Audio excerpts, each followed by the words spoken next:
Hello friends, എല്ലാവർക്കും നമസ്കാരം. Middle ഈസ്റ്റിലെ യുദ്ധം വളരെ രൂക്ഷമാവുകയാണ്. നമുക്കറിയാം, യുദ്ധം തുടങ്ങിക്കഴിഞ്ഞാൽ അത് തുടങ്ങാൻ എളുപ്പമാണ്.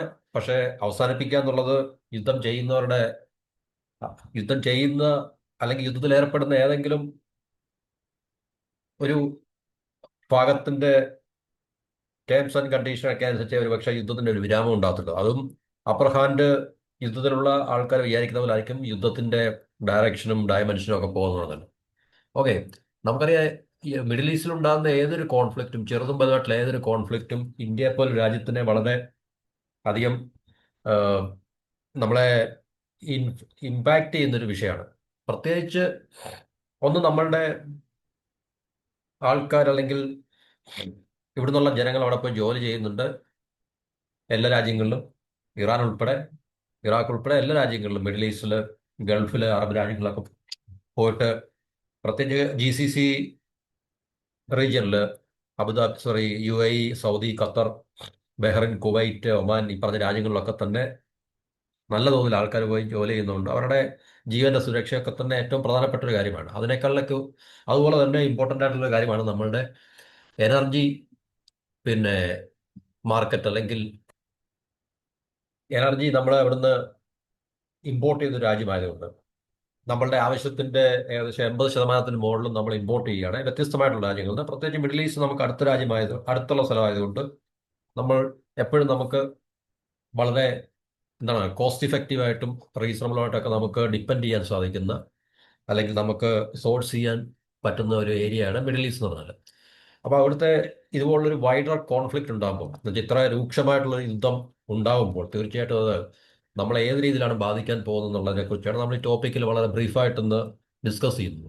അതായത് നമുക്കറിയാം, യുദ്ധം ഉണ്ടാകുമ്പോൾ തീർച്ചയായിട്ടും ഓയിലിന്റെ പ്രൈസ് കൂടും. ഓയിലിന്റെ പ്രൈസ് കൂടിക്കഴിഞ്ഞാൽ അത് ഇമ്പോർട്ട് ചെയ്യുന്ന രാജ്യമായിട്ടുള്ള ഇന്ത്യയെ പോലുള്ള രാജ്യത്തിന് വ്യത്യസ്തമായിട്ടുള്ള പല നമ്മളെപ്പോലുള്ള സാധാരണക്കാരായിട്ടുള്ള എല്ലാവരുടെയും ജീവിതത്തെ അത് ബാധിക്കുന്നതാണ്. കാരണം വില കൂടുമ്പോൾ, നമ്മൾ ഈ അന്താരാഷ്ട്ര മാർക്കറ്റിൽ ഓയിലിന്റെ വില കൂടുമ്പോൾ തീർച്ചയായിട്ടും നമ്മൾ വാങ്ങിക്കുന്ന ഒരു രാജ്യമായതുകൊണ്ട് ഓയിൽ ഇവിടെ വരുമ്പോഴത്തേക്കും നമ്മളെപ്പോലുള്ള ജനങ്ങളുടെ കൈകളിലേക്ക് അത് എത്തുമ്പോഴത്തേക്കും നമ്മൾ നമ്മുടെ നിത്യ ഡെയിലി ലൈഫിൽ നമ്മൾ പെട്രോളും ഡീസലൊക്കെ ഉപയോഗിക്കുന്നുണ്ട് വണ്ടി, നമ്മളുടെ ട്രാൻസ്പോർട്ടേഷനും. പിന്നെ അതല്ലാതെ തന്നെ നമ്മളുടെ എക്കോണമി മൊത്തമായിട്ട് ഡ്രൈവ് ചെയ്യുന്നൊരു എനർജി സോഴ്സ് ആണല്ലോ ക്രൂഡ് എന്ന് പറയുന്നത്. അപ്പോൾ അതിൻ്റെ ഒരു സ്ലൈറ്റ് ആയിട്ടുള്ള വില വ്യത്യാസം തന്നെ നമ്മുടെ എക്കോണമിയിൽ ഒത്തിരി മാറ്റങ്ങൾ ഉണ്ടാക്കും. ജനങ്ങളുടെ ജീവിതത്തെ അത് ഭയങ്കരമായിട്ട് ബാധിക്കുന്ന കാര്യമാണ്. ഇതിനകത്തിൽ ഏറ്റവും പ്രധാനപ്പെട്ട ഒരു കാര്യം എന്ന് പറഞ്ഞാൽ, ഏതാണ്ട് കഴിഞ്ഞ കുറച്ച് ദിവസങ്ങൾക്കകം തന്നെ $65 പെർ ബാരൽ നിന്നും ഏകദേശം 72.73 ഡോളർ പെർ ബാരൽ ഓയിലിന്റെ വില വ്യത്യാസം വന്നിട്ടുണ്ട്. അപ്പൊ നമ്മളെ സംബന്ധിച്ച് ഓരോ ഡോളറും നമുക്ക് വില കൂടുക എന്ന് പറഞ്ഞു കഴിഞ്ഞാൽ 65 നിന്ന് 72 അല്ലെങ്കിൽ 73 എന്നൊക്കെ പറയുമ്പോൾ അത്രയും ഡോളർ നമുക്ക് അങ്ങോട്ട് കൊടുത്താൽ മാത്രമേ നമുക്ക് ഓയിൽ ലഭിക്കത്തുള്ളൂ. അപ്പൊ തീർച്ചയായിട്ടും നമ്മളുടെ പിന്നെ ഫോറിൻ എക്സ്ചേഞ്ചിനെ അത് ബാധിക്കും, നമ്മുടെ ഇമ്പോർട്ട് ബില്ലിനെ അത് ബാധിക്കും, നമ്മുടെ കറണ്ട് അക്കൗണ്ട് ഡെഫിസിറ്റ് കൂട്ടും, രാജ്യത്ത് ഇൻഫ്ലേഷൻ വർദ്ധിപ്പിക്കും. കാരണം സാധനങ്ങളിലെല്ലാം വില കൂടും, അത് ജനങ്ങളുടെ ജീവിതത്തെ ബാധിക്കും. അപ്പം അങ്ങനെ ഒരു എന്താ പറയുക, നമുക്ക് പല ഡയമെൻഷൻ ഉള്ളൊരു പിന്നെ എന്താണ് അതൊരു ക്രൈസിസ് ആയിട്ട്, അല്ലെങ്കിൽ അതിനെ നമുക്ക് സമ്പദ് വ്യവസ്ഥയിൽ അതിന് പല മുഖങ്ങൾ അല്ലെങ്കിൽ പല അവസ്ഥകൾ ഉണ്ടാകും തീർച്ചയായിട്ടും അങ്ങനെ. അപ്പം അത് ഇന്ത്യയെ സംബന്ധിച്ച് വളരെ എന്താണ് പറയുന്നത്, ഒരു ക്രൈസിസ് എന്ന് തന്നെ പറയാൻ പറ്റുന്ന തരത്തിലേക്ക് അത് മാറും. യുദ്ധം തുടർന്നുകൊണ്ട് പോവുകയാണെങ്കിലും വളരെ രൂക്ഷമായിട്ട് ഇതേ അവസ്ഥയിൽ തന്നെ യുദ്ധം മുന്നോട്ട് പോയിക്കൊണ്ടിരിക്കുകയാണെങ്കിൽ. അതിന്റെ ഏറ്റവും പ്രധാനപ്പെട്ട ഒരു കാരണം നമുക്കറിയാം, ഒമാനും ഇറാനും ഇടയ്ക്ക് ഹോർമൂസ് കടലെടുക്കെന്നും പറഞ്ഞൊരു പ്രധാനപ്പെട്ട ഒരു ചോക്ക് പോയിന്റ് ഉണ്ട്. അതായത് സ്ട്രൈറ്റ് ഓഫ് ഹോർമൂസ് എന്ന് പറയും. അതാണ് നമ്മളെ സംബന്ധിച്ച് ഏറ്റവും പ്രധാനപ്പെട്ട, നമ്മളെ സംബന്ധിച്ചെന്നല്ല, ലോകത്തിലെ ഒട്ടുമിക്ക എല്ലാ രാജ്യങ്ങളെയും, പ്രത്യേകിച്ച് ട്രേഡ്, എല്ലാ രാജ്യങ്ങളും ഉണ്ടല്ലോ ട്രേഡ് എന്ന് പറഞ്ഞാൽ, ഒട്ടുമിക്ക രാജ്യങ്ങളെല്ലാം തന്നെ ഓയിൽ വാങ്ങിക്കുന്ന രാജ്യങ്ങളുമാണ്. ഈ സ്ട്രൈറ്റ് ഓഫ് ഹോർമൂസിൽ കൂടെയാണ് ഏകദേശം ലോകത്തിന്റെ ഗ്ലോബൽ പെട്രോളിയം ലിക്വിഡ്, അതായത് അതുപോലെ തന്നെ LNG, ഗ്യാസിന്റെ ഷിപ്മെന്റും എല്ലാം തന്നെ ഏകദേശം അഞ്ചിലൊന്ന് ഷിപ്മെന്റും 20% ഗ്ലോബൽ പെട്രോളിയത്തിന്റെ ഷിപ്മെന്റും എല്ലാം തന്നെ ഈ പറഞ്ഞ സ്ട്രൈറ്റ് ഓഫ് ഹോർമൂസിൽ കൂടാണ്, ഹോർമൂസ് കടലിൽ കൂടെയാണ് നടക്കുന്നത്. അപ്പൊ ഇന്ത്യയെ സംബന്ധിച്ച്, ഇന്ത്യ പിന്നെ ദിവസവും ഏകദേശം 5.5 മില്യൺ ബാരൽസ് ക്രൂഡ് ഓയിൽ നമ്മൾ കൺസ്യൂം ചെയ്യുന്നുണ്ട്. അതുപോലെ തന്നെ നമ്മളുടെ പിന്നെ ഇമ്പോർട്ടിൻ്റെ 80% നമ്മൾ നമ്മുടെ ആവശ്യത്തിന് 80% നമ്മൾ ഇമ്പോർട്ട് ചെയ്യാന്ന് പറഞ്ഞു. അപ്പോൾ അതുകൊണ്ട് ഇന്ത്യ പോലുള്ള രാജ്യത്തിന് ഇത് വളരെ, ഇന്ത്യക്ക് മാത്രമല്ല ചൈനയ്ക്കും അതുപോലുള്ള എല്ലാ രാജ്യങ്ങൾക്കും, ഈവൻ പാകിസ്ഥാനും ഒക്കെ തന്നെ വളരെയധികം എല്ലാ രാജ്യങ്ങൾക്കും പ്രത്യാഘാതം ഉണ്ടാക്കി വെക്കുന്നൊരു ഏഹ്, പ്രശ്നബാധിത പ്രശ്നബാധിത പ്രദേശമാണ് ശരിക്കും പറഞ്ഞാൽ സ്ട്രേറ്റ് ഓഫ് ഹോർമുസ്. അത് ഒരു സൈഡിൽ ഒമാനും ഒരു സൈഡിൽ ഇറാനുമാണ്. ഇറാന് എപ്പോഴും നമ്മൾ ഇറാനുമായിട്ട് ഉള്ള വിഷയങ്ങൾ നമ്മൾ ചർച്ച ചെയ്യുമ്പോൾ സ്ട്രൈറ്റ് ഓഫ് ഹോർമൂസ് അല്ലെങ്കിൽ ഹോർമൂസ് കടലിടുക്കിനെ കുറിച്ച് നമ്മൾ പറയാറുണ്ട്.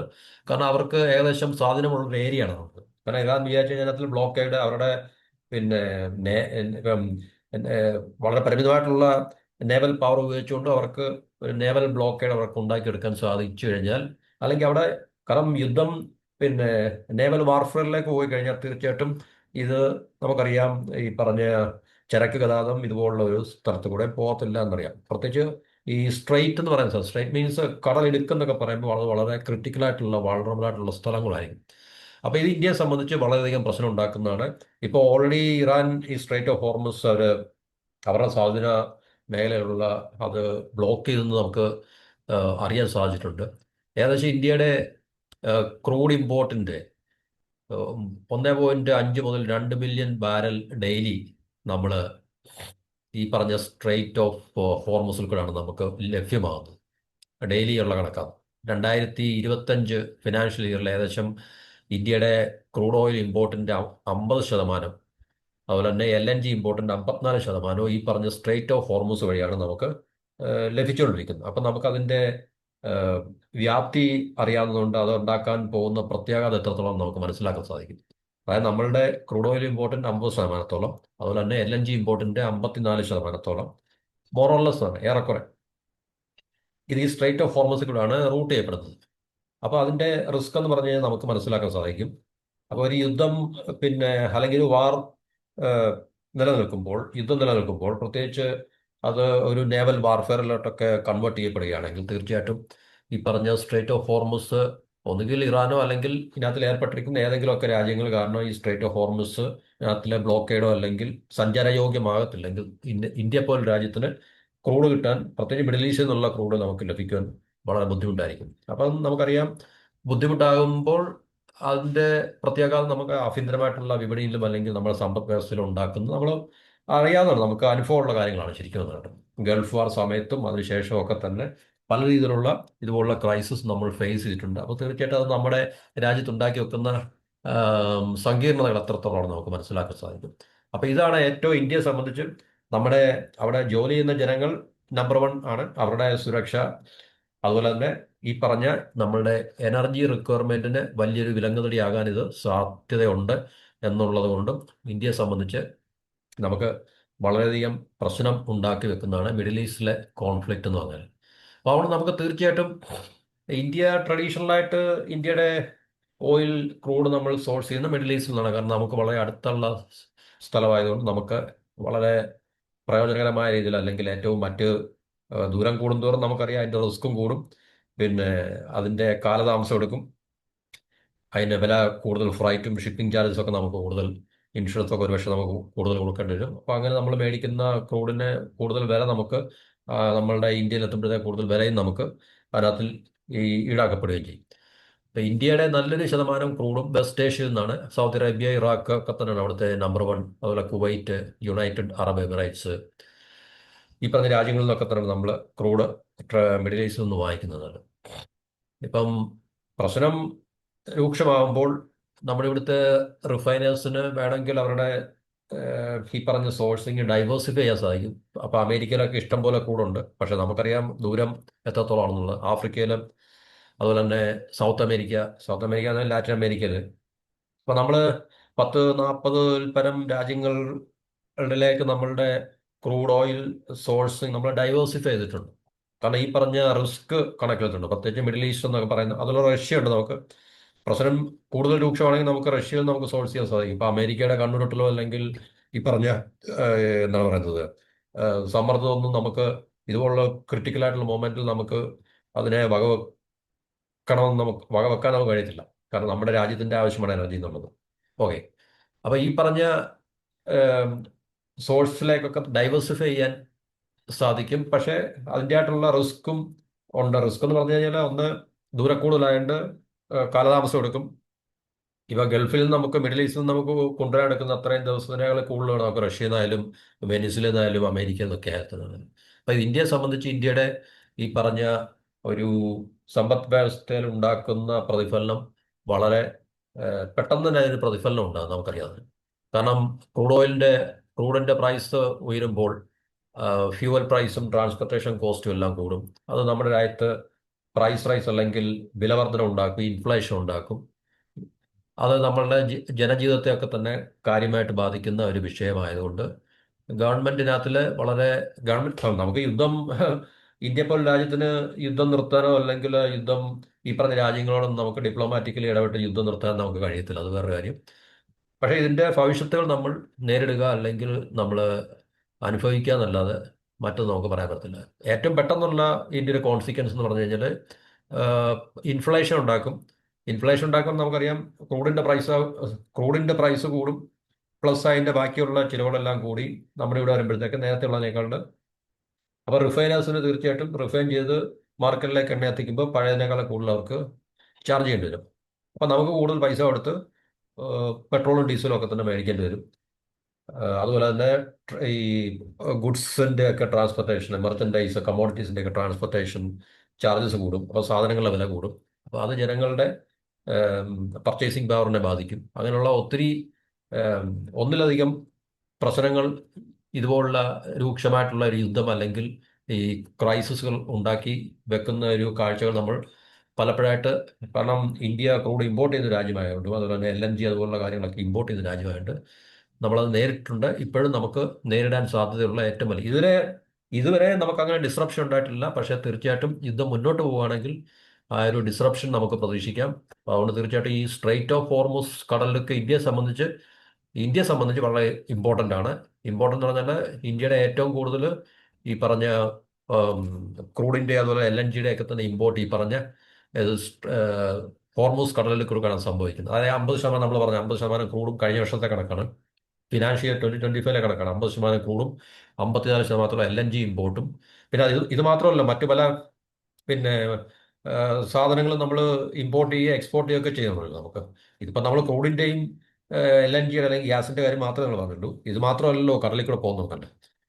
ഷിപ്മെൻറ്റ് ഇത് മാത്രമല്ലല്ലോ, ബാക്കിയുള്ള ഐറ്റംസിൻ്റെ കമ്മോഡിറ്റീസിനെല്ലാം ഇമ്പോർട്ടും എക്സ്പോർട്ടും എല്ലാം ഉണ്ട്. അപ്പോൾ നമുക്ക് ഇവിടുന്ന് ഈ പറഞ്ഞ സ്ട്രേറ്റ് ഓഫ് ഹോർമുസ് കൂടെയാണ് നമ്മുടെ രാജ്യത്തു നിന്ന് ഗൾഫിലേക്കൊക്കെ പോകുന്ന പല ഒരുപക്ഷെ ഈ എക്സ്പോർട്ടുകളൊക്കെ തന്നെ പല കമ്മോഡിറ്റീസിൻ്റെയും.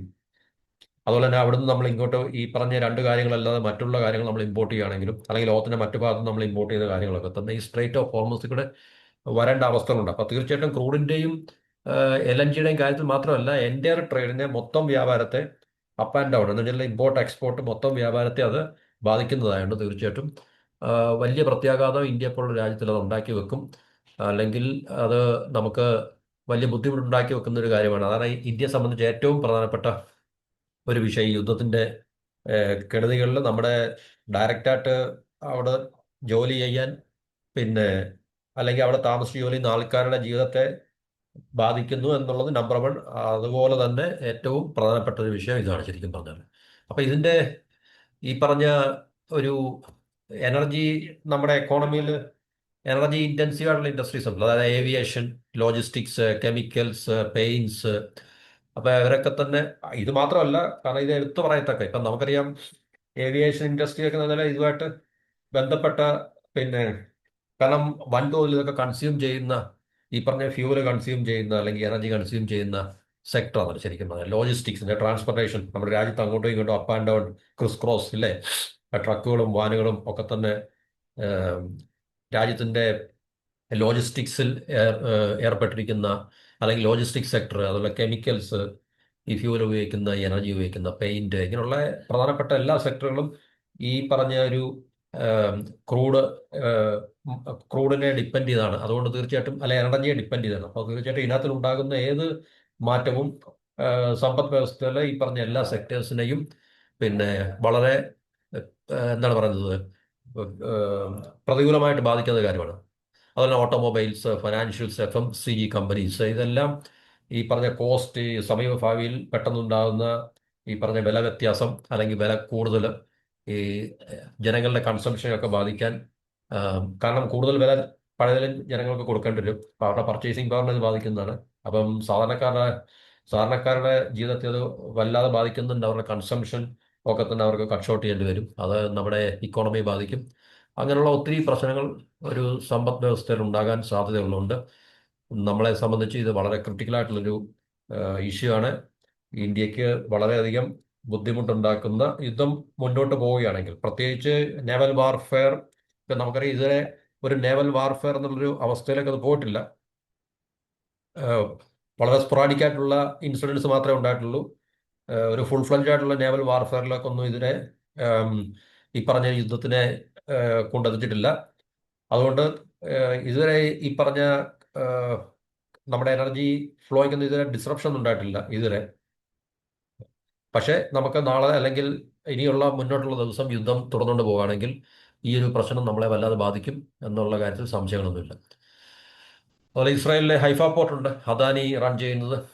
അപ്പോൾ അവരൊക്കെ പറഞ്ഞിരിക്കുന്നത് അവരുടെ എംപ്ലോയീസ് എല്ലാം വളരെ സേഫാണ്, അവരുടെ പോർട്ട് അസറ്റ് എല്ലാം സേഫാണ്, ഇൻഫ്രാസ്ട്രക്ചർ എല്ലാം സേഫാണ്, ഓപ്പറേഷണൽ കണ്ടീഷനിലാണ്. കാരണം നമുക്കറിയത്തില്ല ഏത് സമയത്ത് എവിടെ എപ്പോഴാണ് വന്ന് വീഴുന്നത്. വീണ് കഴിഞ്ഞാൽ ബൂം, തീർന്നു തന്നെ അല്ലേ. ഒരു മിസൈൽ വീണ് കഴിഞ്ഞാൽ ഉണ്ടാക്കാൻ പറ്റുന്ന ഇമ്പാക്റ്റ് എന്ന് പറഞ്ഞാൽ നമ്മൾ പ്രതീക്ഷിക്കുന്നതിനൊക്കെ അപ്പുറം തന്നെ.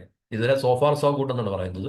അപ്പോൾ അതുകൊണ്ട് തീർച്ചയായിട്ടും യുദ്ധം ആ, അവസാനിക്കട്ടെ. കാരണം പ്രത്യേകിച്ച് നമ്മളുടെ എല്ലാം ആൾക്കാർ അവിടെ പോയി ജോലി ചെയ്യുന്നു. അവരുടെ പിന്നെ ജീവനും ജീവിതത്തിനെല്ലാം സുരക്ഷ ഉണ്ടാകട്ടെ, ആർക്കും ഒന്നും പറ്റാതിരിക്കട്ടെ, എല്ലാവരും സേഫായിട്ടിരിക്കട്ടെ എന്ന് പ്രാർത്ഥിച്ചുകൊണ്ട്, എന്ന് ആഗ്രഹിച്ചുകൊണ്ട് ഈ ടോപ്പിക്ക് ഇവിടെ അവസാനിപ്പിക്കാം. മറ്റൊരു ടോപ്പിക്കുമായിട്ട് അടുത്ത വീഡിയോയിൽ. എല്ലാവർക്കും നന്ദി, നമസ്കാരം.